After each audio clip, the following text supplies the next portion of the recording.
As of now अभी फिलहाल हमारे मारने का प्लान नहीं, हमें पता का is a very easy target, हमारे लिए बड़ा आसान target, we are not going to take him as of now, take him out as of now.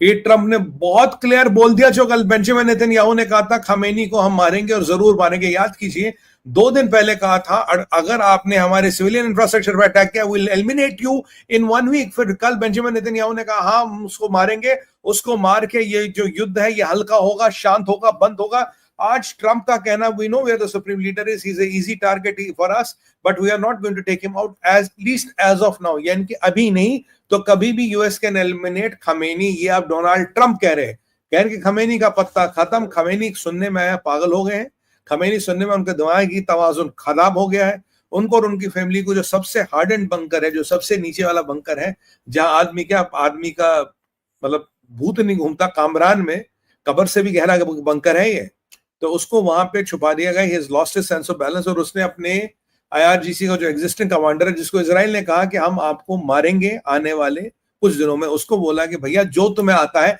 जैसे तुम्हें आता तुम इस युद्ध को चलाओ, हमारे बस का नहीं है। Khamenei is not in the control. फर्दो जो साइट है, फर्दो उसको एलिमिनेट करना ये 100% श्योर है। अभी मैं एक टीवी चैनल पे था कुछ देर पहले, और जो हमारे मुंबई में इजराइल जो हाई कमीशन है, जो इजराइल का हाई कमीशन है, जो उसके काउंसलर है मुंबई काउंसलेट जो है थे, मतलब वहां के जो, वो मेरे साथ थे, उन्होंने भी कहीं ना कहीं इंडिकेट किया हाँ हमें फर्दों को निकालना है। फर्दोन को लेके कोई डिबेट नहीं है, कोई डिस्कशन नहीं सुबह फर्दोन में क्या है क्या नहीं है, ये सवाल नहीं है अभी। क्या B4 बॉम्बर विद GBU-56 दिया जाएगा और खेल होगा क्या, या इजराइल को अपने क्रूड तरीकों से उसको निकालना पड़ेगा? That is only thing which has to be contemplated. वही एक चीज का हमें पता लगाना क्या होगा। पर B-52 बॉम्बर्स को डिबो गार्शिया में डिप्लॉय कर दिया गया। यहां मैं आपको बता दूं B-52 bomber cannot carry GBU-57, जो बड़ा वाला बॉम्ब है, 14,000 किलो का बॉम्ब है, वो उसको कैरी नहीं कर सकता। एक only B-2 bombers can carry that bomb, और कोई बॉम्बर उस बॉम्ब को कैरी नहीं कर सकता। पर डिबो गार्शिया में बॉम्बर्स का डिप्लॉय होना एक इंपॉर्टेंट न्यूज है।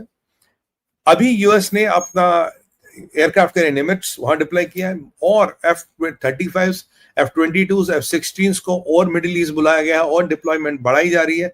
सारे मिडिल ईस्ट के बेसों में उनकी डिप्लॉयमेंट बढ़ाई जा रही है। ये काम हो रहा है, और ये प्रक्रिया अभी बहुत तेजी से आगे बढ़ रही है, बहुत तेजी से आगे जा रही है। इस ऐसे में ईरान के पास विकल्प क्या है? ईरान के पास विकल्प है या तो टोटल सरेंडर या एनहाइलेशन। क्या अब अमेरिका B-2 बॉम्बर देगा? That is only to be seen. या इजराइल को अपने तरीके से करना पड़ेगा? यानी कि जो मेरा सुबह का गैस था वो बिल्कुल सही है। मेरा सुबह का गैस था कि इनको almost they have decided a plan with और विदाउट अमेरिका। ट्रंप को वो प्लान पता है। ट्रंप अब भी कह रहे हैं अनकंडीशनल सरेंडर करो, नहीं तो हम आपको खत्म कर देंगे। तो अब इजराइल के पास विकल्प क्या है? इजराइल के पास विकल्प है इसका, और ट्रंप ने एक चीज बिल्कुल क्लियर कर दी, बोला कि खमेनी को विल एलिमिनेट खमेनी अगर इनोसेंट सिविलियंस को टारगेट किया गया। जो कल से इनका प्रक्रिया थी, दे वर टारगेटिंग इनोसेंट सिविलियंस। अब ये रेड लाइन बेंजामिन नेतन्याहू ने नहीं, इजराइल कट से नहीं, बल्कि ये ट्रंप ने ड्रॉ की है। If you will target innocent civilians we will wipe out the supreme leader. और याद करिए कल बेंजामिन नेतन्याहू ने कहा उसको मार के लड़ाई खत्म होगी, बढ़ेगी नहीं। बहुत बड़ा टर्न है मिडिल ईस्ट में। अभी ट्रंप की मीटिंग जब भी करीब अभी या आधे घंटे में, या अभी अब मुझे पता नहीं किस टाइम जोन में वो है, मुझे लगता है हाँ अभी उनकी टाइम उनके नेशनल सिक्योरिटी एडवाइजर से चल रही है। वॉर रूम में, स्पेशल रूम में ब्रीफिंग हो रही है। उस स्पेशल रूम में ये डिसाइड किया जाएगा कि आगे की कार्रवाई कैसे होगी, what are they going to do the next steps, what is the next step ahead for them, और आगे वो क्या करेंगे और कैसे उसको एंगेज करेंगे, और क्या अमेरिका डायरेक्ट इन्वॉल्व होगा, क्या अमेरिका इजराइल की मदद करेगा। और यहां से हुतियों और हिजबुल्लाह की वार्निंग आ गई है, they are preparing a big onslaught.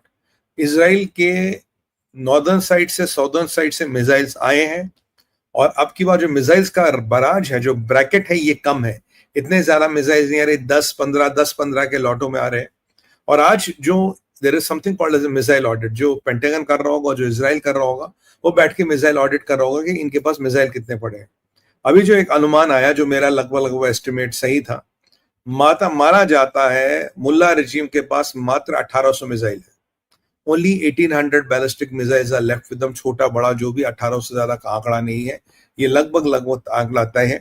इसीलिए आप सोचिए, पहले इन्होंने 300-400 मिसाइल चलाए, फिर ये 40 पे आ गए, फिर ये 15 पे आ गए, 10-10 के रेंज में चला रहे हैं। मैंने आपको उसी दिन बोला था, ये जो झूठ बोल रहे कि हमारे पास मिलियंस ऑफ मिसाइल्स होते तो फिर क्या इतने चलाते? 1800 मात्र मिसाइल पड़े इनके पास, जो अभी शायद इंटैक्ट है या जो अभी डैमेज नहीं हुए हैं। हाँ, इनके पास कुछ, मैंने आपको पहले ही बोला, कुछ हजार बैलिस्टिक मिसाइल्स तक हो सकते हैं, पर इससे ज्यादा बैलिस्टिक मिसाइल्स किसी के पास होते नहीं है। और अब मिलियंस की तो बात नहीं है, जो मिलियंस कह रहे थे मिलियंस में, वो सब अब तक किया है, वो सब कोई बात नहीं है। That only 1800 missiles left. तो पर मिसाइल लॉन्च साइट्स पे और अटैक किया जा रहा है एज वी टॉक। जो इनके कैनिस्टर लॉन्चर्स हैं उनको चुन चुन के आईडीएफ उड़ा रही है। और सबसे इंपॉर्टेंट चीज, डोनाल्ड ट्रंप ने कहा है, we are dominating the skies of Tehran. मतलब अमेरिका और इजराइल मिलके तेहरान के स्काइज को डोमिनेट करी, कोई रेजिस्टेंस नहीं है। There is no resistance from ईरानी एयरफोर्स। ईरानी एयरफोर्स खत्म हो चुकी है, डिसमेंटल हो चुकी है, कोई रेजिस्टेंस नहीं है। American and Israelis are dominating the skies for last 2 days ना, 2 दिन हो गए। और ऐसे में फर्दों को वीक करना, थर्मो को निकालना, दैट्स वेरी इजी। खबरें ये भी आई है कि फर्दों के क्रस्ट को अटैक किया गया है, but I am not sure क्रस्ट को अटैक किया गया है नहीं किया गया। That is something to be contemplated. और बाय द वे, ये मुल्ला मुनीर साहब पाकिस्तान में है। ये जो साजिद हरार है, जो पंजाबी अस्सी पंजाबी तुसी पंजाबी, ये पंजाबी करने वाला साजिद हरार इसका होस्ट है और इसकी मेहमान नवाजी कर रहा है। इसका वहां डायस्पोरा मीट करा रहा है, मतलब मोदी जी की कॉपी करते एक छोटे से होटल में 30 लोगों को बुला के। अबे भैया, औकात है तो स्टेडियम में मिलते हैं मोदी जी लोगों से। But anyway, that is not issue है। 1800 मिसाइलें, अनकंडीशनल सपोर्ट, सरेंडर, ये सब हो रहा है और खमीनी गायब है। यहां ये भी सुनने में आया कि सेंट्रल इजराइल से इनकी फौजें रिट्रीट कर रही है। अभी सेंटर ईरान से इनकी फौजें रिट्रीट कर रही है। रिट्रीव कर रही है, क्यों कर रही है हमें पता नहीं लग रहा। Where exactly they are going, इनका मंशा क्या है। G7 डिवाइडेड है इनके सपोर्ट को लेके। ज़ेलेंस्की को साहब कनाडा से $1.3 बिलियन का और माल मसाला मिल गया। He gate crashed into G7 and could get $1.3 billion of aid from Canada again। तो ये रशिया यूक्रेन वाला थिएटर रुकने वाला नहीं है। रशिया यूक्रेन में अपडेट ये है कि पुतिन रोज 500-500 ड्रोन भेज रहे हैं और ज़ेलेंस्की की वाट लगा रहे हैं। कल 470 ड्रोन, 32 मिसाइलें भेजी थी। 15 यूक्रेनी civilians unfortunately lost their lives और काफी बड़ा नुकसान हो रहा कीव में। तो यहाँ ज़ेलेंस्की के पास उसको रोकने का कोई विकल्प नहीं है। यहाँ Iran is running out of time. जो भी नया कमांडर बन रहा वो दिनों में मारा जा रहा है, getting eliminated. Fordow is the where the next game plan is going to be. अभी ट्रम्प की मीटिंग क्या होती है उनके नेशनल सिक्योरिटी एडवाइजर के साथ, वो क्या बोलते हैं, what is the next plan going to be, will America get directly involve. और यहाँ पे अगर आप एक बात देखें, यहाँ पे आपका जो बिल्कुल खबर जो आ रही है यहाँ पे जो कंफर्म है, इजराइल के लोग एक चीज बहुत जल्दी से मान रहे हैं, वो ये है कि हमारा रशिया ने बड़ा साथ दिया। ये रशियनों ने बड़ा साथ दिया, रशिया हमारा भाई है, रशिया हमारे साथ है। क्यों? क्योंकि कहीं ना कहीं रशिया के साथ है, रशिया ने इंटरवीन नहीं किया, इसको रशिया का साथ माना जाता है। And that is what they are contemplating. Russia ने हमें साथ दिया, Russia is with us. That is what the Israeli people are now thanking in a way Putin for। दो पुतिन की कुछ पोस्चरिंग वगैरह होती कि आपने ये किया, बुरा किया, बट अल्टीमेटली मैंने आपको पहले ही बोला था, ट्रंप और पुतिन में एक एग्रीमेंट है। आप वहां यूक्रेन में नहीं बोलोगे, हम यहाँ ईरान में नहीं बोलेंगे। चाइना चुपचाप बैठा है। पाकिस्तान में कुछ एक्टिविटीज देखी जा रही which are suspicious, but that too early. We can not contemplate Pakistan में क्या हो रहा है, टू अर्ली। पाकिस्तान में कुछ सस्पिशियस एक्टिविटीज देखी गई है। मेरी नजर रहेगी पाकिस्तान पे, खास के पाकिस्तान में क्या हो रहा है। What are these bloody Pakistanis up to. पर पाकिस्तान में कुछ हो रहा है, something is happening inside Pakistan, और वो हम डिकोड करेंगे क्या हो रहा है। चाइना का इन्वॉल्वमेंट लगभग